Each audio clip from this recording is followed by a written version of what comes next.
திருச்சிற்றம்பலம். அடியார்கள் திருடி வணங்கிக்கிறேன். நம்ம இன்றைக்கி பேரூர் புராணத்தில் திருநாட்டு படலம் பார்த்துட்ருக்கோம். அதில் மருதம் வயலும் வயல் சார்ந்ததும் அதில் 88வது பாடல் பார்க்கலாம். அலம்படு கழனிதொறும் அறிந்திடும் திரடில் தப்பி நிலம்பட கிடந்த சூடு நித்தலும் பொறுக்கி சேர்த்தங்கு இளம்படு மாந்தர் எல்லாம் செல்வராயிருப்பர் எண்ணில் நலம்பட விளைப்போர் செல்வ நவிற்றலாம் தகைமைத்தேயோ.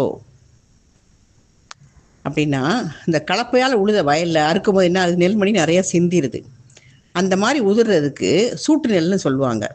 ஆனால் உதிர்ந்த நெல்லை பறக்கி வச்சு அந்த நெல்லை நாள்தோறும் பொறுக்கி சேர்த்தவர்களே வறுமை நீங்கி செல்வர்களாக இருப்பார்கள் என்றால் அந்த நன்மை உண்டாகுமாறு இந்த வயல் விளைவிச்சத உழவுடைய செல்வ சிறப்பை எப்படி சொல்ல முடியும்? அதாவது வயலில் அறுக்கும்போது சிந்தின மணியை தினம் பறக்கி சேர்த்து வச்சு அதை வச்சு வறுமை நீங்கி செல்வந்தர்களாக இருப்பார்களாம். அந்த பறக்கிறவங்களே அந்த சூட்டு நெல்லை பொறுக்கி அதை சேர்த்து வச்சு வறுமையை நீங்கி செல்வமாக இருப்பாங்கன்னா அந்த நன்மை உண்டாகிற மாதிரி, அதாவது அந்த சூட்டு நெல் விழுந்து அதில் நிறைய பேர் பணக்காரங்க ஆக்கும்படி நன்மை உண்டாகுமாறு அந்த வயலை விளையச்செய்த உழவர்களுடைய செல்வ சிறப்பை நம்மளால் கூற முடியாது அப்படின்னு சொல்கிறாரு. எவ்வளோ அழகாக சொல்கிறாரு பாருங்கள். அலம்னா கலப்பை, அதாவது அலம்படு கழனிதொறும் அறிந்திடும் திரளில் தப்பி, அந்த அரிக்கும் போது அந்த திரளில் அந்த கட்டி போர் கொண்டு போகிறாங்கல்ல, போர் அடிக்கிறதுக்கு, அந்த திரளில் தப்பி நிலம்பட கிடந்த நிலத்தில் கிடந்த சூடு நித்தலும் பொறுக்கி, அந்த சூட்டு நெல்னு சொல்கிற அந்த நெல்லை நித்தலும் பொறுக்கி சேர்த்து அங்கு இளம்படு மாந்திரெல்லாம் செல்வராயிருப்பார். அந்த மாதிரி வச்சுக்கோங்கெல்லாம் செல்வராயிருக்காங்க எண்ணில் நலம்பட விளைப்போர் செல்வ நவிற்றலாம் தகைமைத்தேயோ. அதை நம்மளால் அவருடைய செல்வ சிறப்பை நம்மளால் கூற முடியுமா அப்படின்னு சொல்கிறாரு. அடுத்த பாடல் 89. போர் என்றும் சூடு இதென்றும் பொருவில் பல்லறமும் மற்றும் பார் என்றும் தடைய ஆக்கும் பண்பினை உடைய சாலிக்கு ஊரென்று முடிவதாமோ அவ்வுரை ஒழித்தும் என்னா கார் என்று கடுப்ப மல்லர் கடாவிடல் ஆயினாரே. அதாவது போர் என்றும் சூடு என்றும் பலவான அறங்களை செய்யும். அந்த போர் அடுக்கிறாங்க, சூட்டு நெல் இருக்குது, இந்த மாதிரி எல்லாம் செய்கிற இந்த உலகம் அறம் தளையும்படி செய்கின்ற நெல் வயல் மிகுந்த இடத்திற்கு அந்த பல்லறமும் மற்றும் பார் என்று தலையாக்கும் பண்பினை உடைய சாலிக்கு, அந்த நெல் வயலுக்கு எப்படி ஊர் என்று பெயர் கூறலாமா? அதை ஊர் என்று மொழிவதாமோ, அது அப்படி சொல்லலாமா? அவ்வுரை ஒழித்தும் என்ன, ஊர் என்ற பெயரை போக்கி மேகம் என்ற பெயரை அமைக்கலாம். அதாவது அவ்வுரை ஒழித்தும் என்ன, கார்னா மேகம், கருமையான மேகங்கள், மழை நீரை சுமந்திருக்கும் கருமேகங்கள், அந்த போக்கி மேகம் என்ற பெயரை அமைக்கலாம் என்ற முறையில் அந்த மொழிதாம என்று அந்த உரை ஒழித்தும் என்ன கார் என்ற கடுப்பை மல்லர் கடாவிடல் ஆயினாரே. அந்த முறையில் உழவர் என்ன செய்கிறாங்க, அடித்த நெல் தலாவின் மேலே கடாவிட்டாங்க. அந்த தளங்கள் நெல்லை அடிக்க ஆரம்பிச்சிட்டாங்க அவங்க. இந்த மேகம்னு சொல்லலாம் போல், அந்த மாதிரி வயலை நம்ம ஊர்னு சொல்கிறது கூடாது அப்படின்னு சொல்கிறாங்க. ஊறுதல்னா ஊர் சிறிதாக வளர்ந்தால் தான் அது ஊர். இந்த கைமாறு கருதாத மேகம் மாதிரி நெல் நம்மளுக்கு பயன் தருது. அந்த நெல் விளையிற மருந்த நிலத்துக்கு ஊர்ன்ற பெயர் பொருந்தாது, கார் அப்படிங்கிற பெயர் தான் பொருந்தும். அதாவது மேகம் என்ற பெயரே பொருந்தும் அப்படின்னு சொல்கிறாங்க. அதுதான் கார் என்று கடுப்பன பொருந்தும் அப்படின்னு சொல்கிறாங்க. முன்னுற நடந்து முந்தும் தொழிலை, அடுத்த பாடல் 90. முன்னுற நடந்து முந்தும் தொழிலினை முடித்த பூனி பின்னுற நடந்து பிந்தும் தொழிலை யாம் முடித்தாம் என்று முன்னுற தோற்றம் சான்ற முதலினை பூனிக்கு ஆக்கி பின்னுற தோற்று நெல்லை தமக்கென பிரித்தார் மல்லர். அதாவது வயலில் உழவுற போது உழுகும் பொழுது எருதில் முன்னே போகுது. அப்போ உழவு ஓட்டும் உழவர் என்ன செய்வாங்க, அந்த ஏரின் பின்னாலேயே நடந்து போவாங்க. அந்த வயல் விளைஞ்சி நெல்லை அறுத்து அதை அடித்து எடுக்கும் போது என்ன ஆகுதுன்னா, அந்த முதல்ல தோன்ற வைக்கோலை முதல்ல போன எருதுக்கு கொடுப்பாங்க. அப்புறம் அதுக்கப்புறம் தோன்றி நெல்லை என்ன செய்கிறாங்க, உழவர் எடுத்துக்கிறாங்க. இது என்ன சொல்லுதுன்னா, உழுத நோன் பகடு அழித்தின்றாங்கு. இந்த பொன்னாட்டு பாட்டில் இந்த மாதிரி வருது இந்த வரி. அதை வச்சு செஞ்ச கற்பனை மாதிரி இந்த பாடல் தோன்றுகிறது. அதாவது உழும் பொழுது எருதுக்கு முன்னே போகுது, உழவர்கள் பின்னால் போகிறாங்க. அப்போ வயலை விளைச்சி நெல் அறுத்து எடுத்த உடனே என்ன ஆகுது, முதல்ல வர்ற வைக்கலை எருது கொடுத்துட்றாங்க. அதுக்கப்புறம் தோண்டிய நெல்லை உழவர்கள் வைத்து கொண்டார்கள் என்று சொல்கிறார். அதாவது முன்னுரை நடந்து முந்தும் தொழிலினை முடித்த பூனி பின்னுற நடந்து பிந்தும் தொழிலை யாம் முடித்தாம் என்று. பின்னுற நடந்து பின்தொழிலை யார் முடித்தார்? உழவர்கள். முன்னுற தோற்றம் சான்ற முதலினை பூனிக்காக்கி, பூனினா அந்த எருதுக்கு, முன்னுற தோற்றம் சான்ற முதல்ல தோன்றிய முதலினை பூனிக்காக்கி பின்னுற தோற்று நெல்லை தமக்கென பிரித்தார். அந்த பின்னால் தோன்றிய நெல்லை தமக்கென பிரித்தார் மல்லர். மல்லர்கள்னா உழவர்கள் அப்படிங்கிற அர்த்தத்தில் இந்த பாடல் முடிகிறது. அடுத்த பாடல் 91.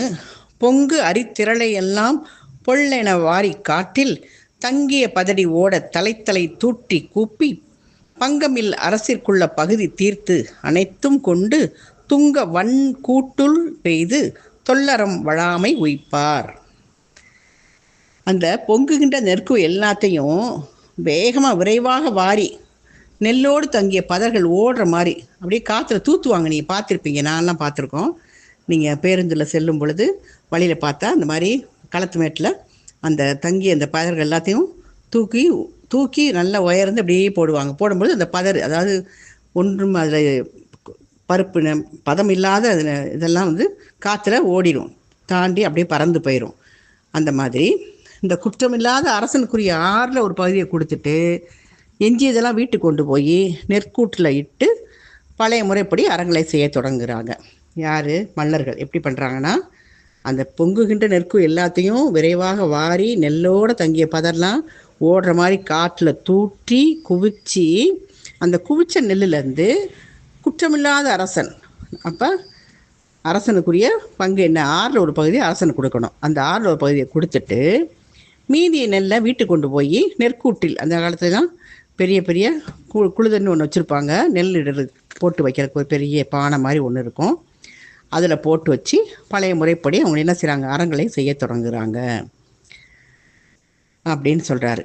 அதில் வந்து இந்த இதில் திருக்குறளில் வந்து ஒரு பாட்டு வரும், தென்புலத்தார் தெய்வம் விருந்து ஒக்கல் தான் அப்படிங்கிற திருக்குறளுக்கு பரிமையாளர்கள் எழுதும்போது உரை எழுதும்போது என்ன சொல்கிறாருன்னா, அரசனுக்கு இறைப்பொருள் வந்து 6ல் 1 அப்படின்னு சொல்கிறாரு.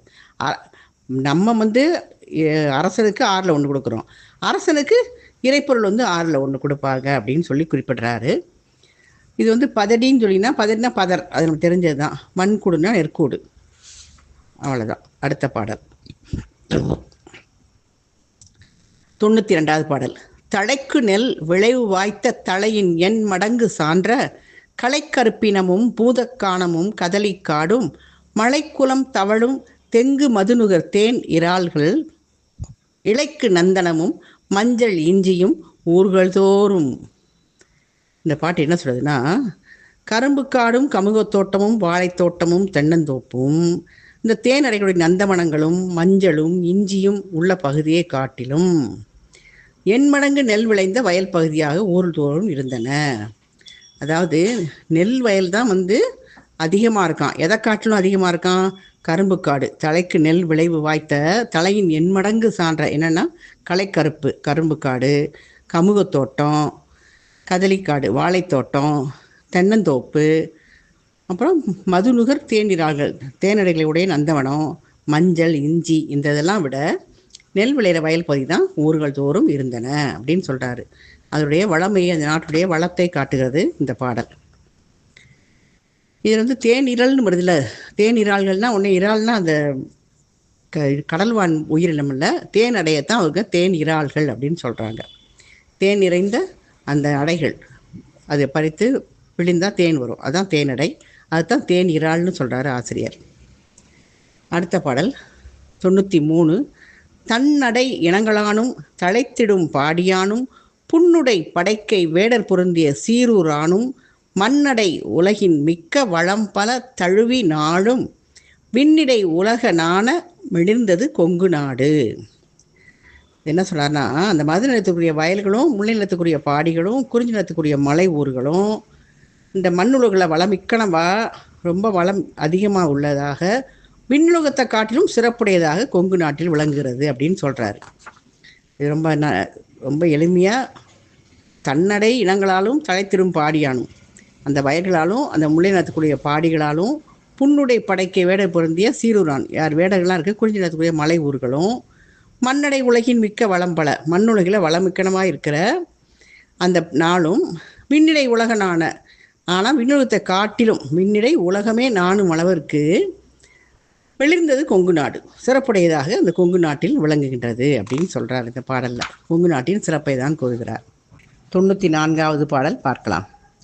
மதியும் தவழும் செய்ய வரை வரைப்பில் பிறந்த காவிரி நன் நதியம் தனக்கு நேர்கிழக்கின் நடத்தல் ஒழிந்து தெனாது திசை கதிகொண்டு எழுந்தது உயர் கொங்கு காணும் விளைவால் எனில் இந்த பதிகொண்டு அமர்ந்த நாட்டின் வளம் பகிர்தல் எளிதோ பண்ணவர்க்கும்.